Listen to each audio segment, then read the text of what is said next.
Ay, akala ko may 5,000 pa. Wala ka nakabunot eh. Umpisa ko, dumutin pa. Okay, i-announce ko na. Ito naman, Gina. Ako bubunot ko. I-announce ko lang yung mga nanalo ng cash prize. Si Macy, 20. Si Ate Lovely, 20. Oh, laki. Okay lang yun, may taxi ka naman. Sa ibang pangalan yun, hindi yun sa'yo. Si Rock sa pinsan ko, 50. Si Robert, 4,010. Robert, baka naman. Robert. Ano pa? Si John Paul, ano to? 20.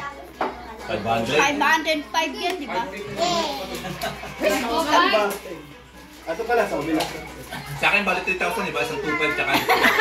Si Papa, 60. Walang yan kayo sa akin, snacks. Take pa yung kukuhain niya. 500. 500. Si Doc, 5 pesos. Dito mga dollar rate. Si Summer, 50. Yung kapatid ko, si Ivan. 5 pesos. Si Dean, 1,000. Bukas ka na. Tama. Sino pa? Wala na. Si Jan, 20. Sabi niyo ako pwede. Oh, si Alaya. Bukas ka na kumano. Si Alaya. Ano ba kaya Alea? Buling ko eh. Sa baba. Si Alea, 1,000. Sana all. Hoy! Dinigas ko na lang ha. Pautang. Ayun nga, tapos na tayo sa prices natin. Pwede na kayo kumain ulit.